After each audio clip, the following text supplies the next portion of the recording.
तो हेलो बच्चों, आप सबका स्वागत है इमरान क्लासेस यूट्यूब चैनल पर। मैं आप सबको फिज़िक्स पढ़ाऊंगा। मैं आपका फिज़िक्स मेंटर हूं। आप में से कोई भी बच्चा जो यूपी बोर्ड का हो, सीबीएसई बोर्ड का हो या एसएससी बोर्ड का हो, या वो 11th में हो या 12th में हो, ये क्लास उन सारे बच्चों के लिए है। मैं पढ़ाऊँगा फिज़िक्स। फिज़िक्स में मैं सबसे पहले आप लोगों को बेसिक मैथमेटिक्स से शुरू करूँगा, क्योंकि बेसिक मैथमेटिक्स सबका कमज़ोर रहता है। अक्सर करके यूपी बोर्ड वालों का बेसिक मैथमेटिक्स बहुत वीक होता है। तो मैं सबसे पहले बेसिक मैथमेटिक्स से शुरू करूँगा। आता है जिनको बेसिक मैथमेटिक्स आता है उनके लिए कोई बात नहीं। जिन बच्चों को नहीं आता है वो प्लीज़ इस क्लास को इन क्लास को फॉलो करेगा। जो आने वाले जो क्लास है बेसिक मैथमेटिक्स को, प्लीज़ उनको फॉलो करो। यदि आपका बेसिक मैथमेटिक्स क्लियर हो गया तो आपको फिज़िक्स में कहीं भी दिक्कत नहीं होने वाली है। तो चलो शुरू करते हैं। फिज़िक्स में सबसे पहले मैं आप लोगों को पढ़ाऊंगा बेसिक मैथमेटिक्स, ठीक। तो सबसे पहले मैं आप लोग को शुरू करूंगा जो है वो है रूल ऑफ पावर से। पावर को एक्सपोनेंट कहते हैं, ठीक।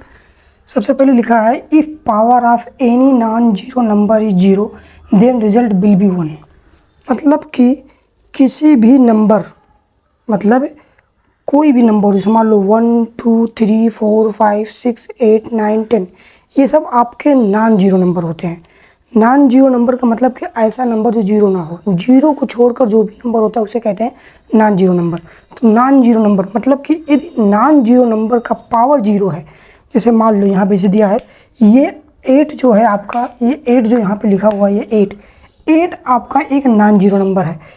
8 ये आपका 8 है, यहाँ पे मैं लिख दे रहा हूँ ये 8 आपका नॉन जीरो नंबर है। अब 8 के पावर यदि जीरो होगा, ठीक, 8 का पावर, 8 एक नॉन जीरो नंबर है।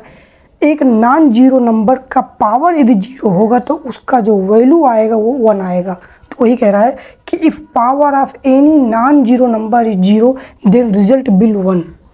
तो यदि 8 एक नॉन जीरो नंबर है, यदि उसका पावर जीरो है तो उसका जो आंसर आएगा वो 1 होगा। तो हमेशा याद रखना, किसी भी नॉन जीरो नंबर का पावर यदि जीरो है तो वो हमेशा जो उसका वैल्यू आएगा वो 1 होता है। जैसे यहाँ पर 8 का पावर जीरो है तो आंसर 1 आएगा। 10 का पावर जीरो है तो इसका आंसर 1 आएगा। यहीं पे यदि ई का पावर, और या देखो ई की वैल्यू क्या होती है, ई की वैल्यू होती है 2.71 होता है, ठीक। ई का जो वैल्यू होता है वो होता है 2.71। ई क्या है आगे मैं तुम्हें बताऊंगा, ये लॉग में आता है, ठीक। ये लॉग में आता है, ये बेस होता है, नेचुरल लॉग होता है, आगे बताऊंगा, जब लॉग पढ़ाऊंगा तब बताऊंगा। तो ई इजिकल टू 2.7 होता है। तो ई का पावर जो होगा वही सेम इसका पावर होगा। यदि ई का पावर 1 होता है तो वैसे 2.71 का पावर भी 1 होगा, और 5 का पावर 0 तब भी आपका आंसर 1 होगा। नेगेटिव प्रॉपर्टी ऑफ एक्सपोनेंट, ठीक। तो हम पढ़ेंगे नेगेटिव प्रॉपर्टी ऑफ एक्सपोनेंट, ठीक। जैसे कि x is non zero number, और यहाँ पे हम x को एक नॉन जीरो नंबर मान के चलते हैं। मतलब x एक ऐसा है जो नॉन जीरो नंबर है, मतलब कि x को कोई वैल्यू, मतलब जीरो छोड़कर 1 से लेके 99 तक कुछ भी ले सकते हैं, ठीक। वही कह रहा हूँ। तो अब हम नेगेटिव प्रॉपर्टी ऑफ एक्सपोनेंट पढ़ेंगे। एग्जाम्पल, जैसे मान लो x का पावर n है, ठीक। यहाँ पे दिया x का पावर n, यहाँ पे दिया है दूसरे वाले में 1/x का पावर n। यदि x का पावर n है तो इसको जब हम लिखेंगे तो क्या हम इसको ऐसे नहीं लिख सकते, x के पावर n को हम ऐसे लिख सकते हैं 1/x माइनस x, मतलब 1/x का पावर n। अब पूछो सर यहाँ पे x का पावर n है तो यहाँ पे सर ये नीचे ला के माइनस कैसे हो गया। जब हम इस चीज़ को, जब हम x का पावर n को जब हम 1/, में लेके आते हैं तो जो ये x का पावर n है जो भी नीचे आएगा तो इक्वेशन बदल जाएगा माइनस में। जब ये x का पावर n जो है जब नीचे आएगा 1/, में आएगा तो ये हमेशा नेगेटिव हो जाएगा। जैसे यहाँ पे x का पावर 1/x का पावर n दिया है, 1/x का पावर n दिया है। जब इसको x के पावर n को ऊपर लेके जाएंगे, मतलब यहाँ से बाहर निकालेंगे तो x के पावर -1 माइनस n आ जाएगा, ये ऊपर की तरफ चल जाएगा। तो यहाँ से नहीं समझ में आ रहा तो यहाँ से एग्जाम्पल से समझो।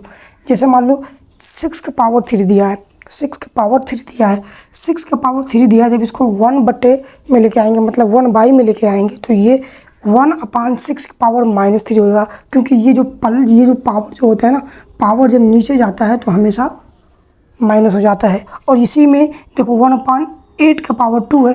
अब ये मान लो इसको मुझे ऊपर लेके जाना है, तो अब ये जब ऊपर जाएगा ना तो ये हमेशा नेगेटिव में आएगा। समझ में आया? किसी भी पावर को यदि हमको 1/, में लेके आना है तो हमेशा नेगेटिव लगेगा। कोई भी यदि 1/, में है, उसको यदि हमें उठा के लेके ऊपर जाना है तो हमेशा नेगेटिव लग के जाएगा। क्योंकि देखो 1/8² है तो ये प्लस में, जब इसको 8² को बाहर लेके निकालोगे, ऊपर लेके जाओगे तो हमेशा किस में आ जाएगा? माइनस में आएगा।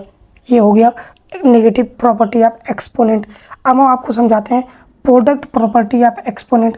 प्रोडक्ट प्रॉपर्टी क्या होता है? प्रोडक्ट प्रॉपर्टी ऑफ एक्सपोनेंट के बारे में करेंगे। देखो प्रोडक्ट का मतलब होता है सीधे मल्टीप्लिकेशन। प्रोडक्ट का मतलब ही सीधे होता है मल्टीप्लिकेशन, ठीक। और प्रोडक्ट रूल हम पढ़ेंगे वेक्टर में। वेक्टर जो हम लोगों का अगला चैप्टर जो आएगा उसमें हम प्रोडक्ट रूल पढ़ेंगे। तो प्रोडक्ट का मतलब होता है मल्टीप्लिकेशन।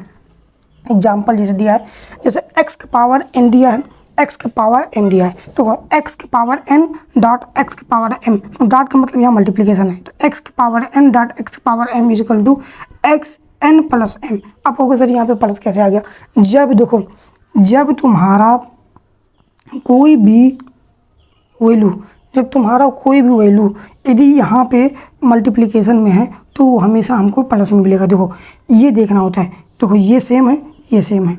जब दोनों बेस सेम है, देखो दोनों बेस सेम है ना, दोनों बेस सेम हो तो उसका जो प्रोडक्ट आता है वो हमेशा प्लस में आता है। देखो यहाँ पे देखो दोनों बेस सेम है, यहाँ पे देखो दोनों बेस सेम है, ये बेस सेम है, ये बेस सेम है। दोनों बेस सेम होने के नाते जो इसका प्रोडक्ट आएगा वो हमेशा प्लस में आएगा। एग्जाम्पल के तौर पे समझो, जैसे 10 का पावर 4 है, यहाँ पे 10 का पावर 7 है, तो इसका ये मतलब नहीं हुआ कि 10 के पावर 4 मल्टीप्लाइड बाई 10 का पावर 7, तो हम ऐसे कर देते हैं 7 चौक 28। तो ऐसे नहीं कर सकते ना कि 10 के पावर 28 कर दें। नहीं, ये गलत है। क्यों गलत है? ऐसा नहीं हो सकता, ये गलत है। सही तरीका ये है। क्यों? क्योंकि यहाँ पे देखो ये दोनों बेस सेम है। जब दोनों बेस सेम होता है ना तो हम उसको ऐड कर देते हैं। 10 का पावर 4 और 10 का पावर 7 दोनों बेस सेम है, इसलिए इन दोनों को ऐड करके आएगा 10 का पावर 11। समझ में? अब बात तो समझते हैं। तो आप समझते हैं 5वें नंबर पे पावर ऑफ पावर, उसके बाद 6ठे नंबर पे है फ्रैक्शनल एक्सपोनेंट। देखो पावर ऑफ पावर समझते हैं। पावर ऑफ पावर का मतलब क्या? जैसे x का पावर n है, अभी इस x का पावर n का पूरा होल पावर m है। जब किसी x का मतलब किसी वैल्यू का पावर हो, उसके बाद में उसके ऊपर भी पावर हो, तो उसको कैसे करते हैं? x का पावर n है और उसके ऊपर फिर m है, मतलब कि x का पावर n का पावर m है। तो इसको करने का तरीका क्या होता है? देखो कि इसको कैसे करेंगे, इसको सीधे मल्टीप्लिकेशन मिलाएंगे। x का पावर n, ठीक, x के पावर n फिर x के पावर m, क्या करेंगे? x के पावर n फिर x के पावर m करेंगे, ठीक। ये तरीका हुआ, मतलब x के पावर n फिर x के पावर m, मतलब ये यहाँ पर मल्टीप्लिकेशन में। एग्जाम्पल के तौर पे समझो, जैसे 10 का पावर 2 है, मतलब 10 का पावर 2 है, उसका होल पावर 3 है। तो इसको करने का तरीका क्या होता है? देखो इसको करने का तरीका ये है कि 10 के पावर को अलग लिखो और फिर से 10 का पावर 3 को अलग से लिखो। देखो इसको अलग करोगे 10 का पावर 2 मल्टीप्लाइड बाई फिर 10 का पावर 3 को अलग करोगे। तो देखो हमने अभी पिछली बार बताया था कि जब दोनों बेस सेम हो तो ऊपर जो पावर है वो ऐड हो जाता है, तो 10 का पावर 6 आ जाएगा। तो यहाँ पे क्या आएगा? 10 का पावर 6 आएगा। ये हो गया तुम्हारा power of power. Fractional exponent, मतलब कोई चीज़ फ्रैक्शनल है, फ्रैक्शन में, तो उसका एक्सपोनेंट कैसे लेंगे? देखो x का पावर 3/2 है, इसको मुझे सॉल्व करना है, तो कैसे सॉल्व होगा? देखो x का पावर 3/2 है। कहोगे सर ये तो बड़ा कठिन है, ये 3/2 नॉर्मल हो तो कर लेते। ये 3/2 क्या होता है? देखो 3/2 क्या है? एक फ्रैक्शन ही तो है। 3/2 क्या है? ये फ्रैक्शन ही तो है। 3/2 एक फ्रैक्शनल है। अभी देखो, अब कहोगे सर ये कैसे फ्रैक्शनल? अरे यार सिंपल मैथ लगा लो ना, सिंपल गणित लगा लो, भाग दे दो यार। देखो 3 में से 2 से भाग दोगे कितना आएगा? देखो 1 मरतबा जाएगा कि नहीं जाएगा? जाएगा। यहाँ पे 1 बचेगा, ठीक, फिर पॉइंट लगाएंगे, 0 बचेगा, 2 पंचे 10 होगा, कट गया पूरा। ये बताओ 1.5 आया। अब क्या ये 1.5 फ्रैक्शन नहीं है? तो इसका मतलब x का पावर 1.5 है, तो इसीलिए 1.5 को हम सीधे ये लिख सकते हैं, ठीक। तो अब ये आपको समझ में आ गया होगा। तो इसीलिए x का पावर 3/2 दिया है। अब x का पावर 3/2 दिया है, इसको हम कैसे करेंगे? पहले क्या करते हैं ना, ये 3 को अंदर लेके आते हैं, x³ का पावर 1/2 हो गया। जैसे 3 यहाँ पे लेके आओगे तो यहाँ पे 1 बचेगा, तो x³ का पावर 1/2 हो गया।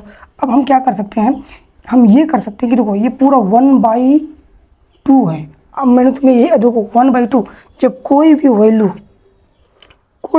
मान लो, जैसे मान लो हमने 1/2 लिखा, हमने 1/2 का सिंपल मतलब समझो कि अंडर रूट है, सिंपल मतलब अंडर रूट है। तो ये देखो कि मान लो किसी के पावर, मान लो 8 का पावर 1/2 है, तो इसको हम सीधे लिख सकते हैं अंडर रूट 8। कोई भी पावर, जैसे मान लो कोई चीज़ मान लो, जैसे मान लो अंडर रूट 3 है, तो इसको बाहर निकालेंगे क्या आएगा, इसको बाहर निकालेंगे सीधा आएगा 1/3। समझ में? तो ये होता है। तो एक्स क्यूब 1/2 है, मतलब एक्स क्यूब का पावर हाफ है।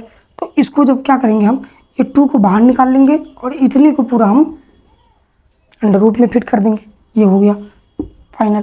अब इसको समझने का देखो एग्जाम्पल से समझो। एग्जाम्पल क्या कह रहा है, 9 कितना दिया, 9 का पावर 3/2 दिया है। तो क्या करेंगे, कुछ नहीं करना है, 9 का पावर 3/2 दिया ना, क्या करना है, सीधे 2 को अंदर ले आओ, तो 9 का पावर हाफ हो जाएगा और पूरे का पावर 3 हो जाएगा। समझ में आया? अब ये 9 का पावर हाफ को हम सीधे अंडर रूट में कन्वर्ट कर सकते हैं। लो 9 का अंडर रूट आ गया और पूरी इस अंडर रूट का पावर 3 आ गया। अब तुमको पता है कि अंडर रूट 9 जो होता है वो 3 होता है। जब अंडर रूट 9 का वैल्यू निकालोगे तो 3 आता है। तो यहाँ पे तुम्हारा 9 का अंडर रूट 3 आ जाएगा और ये पूरा 3 का पावर 3 हो गया। तो 3 का पावर 3 मतलब 27 होता है। ऐसे मत कर देना 3 × 3 इक्वल टू 3 3 करना, ना ना ना, ऐसा मत करना। ये 3 का पावर मतलब होता है 3 × 3 मतलब 3 3 का 9 3 27, ये होता है। मैं आशा करता हूँ कि आपको यहाँ तक बहुत बढ़िया से समझ में आ गया होगा। तो मैं आप सब लोगों को ये कुछ होमवर्क दे रहा हूँ, इस 6 क्वेश्चंस है, इसको सॉल्व करके कमेंट में प्लीज़ आंसर दीजिएगा, मैं चेक करूँगा। और जिस क्वेश्चन का आप आंसर नहीं दे पाओगे या आपसे नहीं लग रहा होगा, मैं अगली क्लास में इन 6 क्वेश्चन का सलूशन आपको दूंगा। इन 6 क्वेश्चन का क्या सलूशन है, क्या मेथड है लगाने का, ये मैं पक्का बताऊंगा। ठीक, तो ये आपका सलूशन था। और हाँ, जाते जाते एक बात कहना चाहता हूँ, ये मेरा पहला वीडियो है। जो भी कमी होगी, जो भी मतलब मेरे बोलने में दिक्कत या वीडियो को क्वालिटी में कोई कमी होगी या लाइट में थोड़ा कमी होगा, तो प्लीज़ उसे माफ़ करना। मेरा पहला वीडियो है, मैं पहली बार यूट्यूब पे आ रहा हूँ, ये पहला वीडियो मैंने भी बनाया है। जो कमियाँ होगी, लाइटिंग में कमी, पढ़ाने में कमी, बोलने में कमी, लिखने में कमी, समझाने में कमी, प्लीज़ उसको कमेंट में बताना। मैं उसी को आगे आने वाले वीडियो में सुधारने की कोशिश करूँगा। ठीक, तो धन्यवाद, फिर मिलते हैं अगली क्लास में। जय हिंद।